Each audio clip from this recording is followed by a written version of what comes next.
Well, we've made it. Almost. Starting Monday, players will be back in the building to start the off-season program. The Buccaneers are able to start Phase 1, which includes strength and conditioning and limited classroom time, a week earlier because they have a new head coach. Teams with a coaching change are allowed to start 1 week in advance of teams that did not. I, for one, can't wait to have more buzz around the building. The off-season is, well, not my favorite time of the year necessarily. This time of year, we're pretty focused on looking toward the NFL draft. The combine is over, pro days are in full swing and mock drafts are springing up left and right. Today, NFL.com released its first 4-round mock draft, as compiled by draft analyst Chad Reuter. Most mocks only focus on the first round, because even predicting that is a shot in the dark. It gets murkier and murkier the further you go, but Reuter apparently braved the draft mud and put out a rationale for all 128 picks through the first 4 rounds. He starts off with a bang, having the Raiders trade up from the 4th spot to the 2nd spot to get quarterback Drew Lock. Right there, you know you might want to take this whole thing with a grain of salt. While I definitely questioned the Raiders' decisions throughout last season and into the off-season, they actually seem to now have a plan. And I don't think trading up to take Lock, when Haskins is considered QB2 in this draft, is part of it. But now to what you want to see. Who does this Reuter guy have the Bucs picking through 4 rounds? Let's take a look. Round 1, edge Josh Allen, Kentucky. Reuter, the Bucs are switching to a 3-4 scheme under new coordinator Todd Bowles, and Allen fits like a glove at outside linebacker. In fact, he'd fit at linebacker in any system.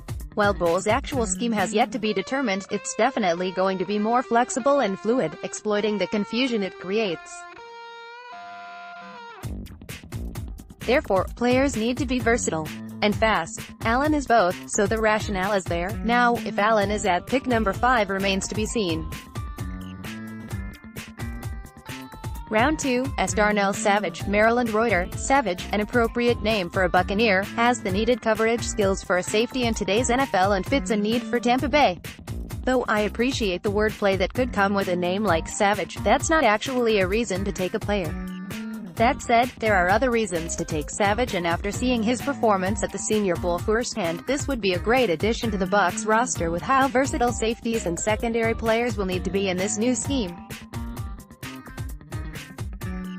Savage earned one of the Defensive Practice Players of the Week awards in mobile, which is actually more significant than any award given during the game itself.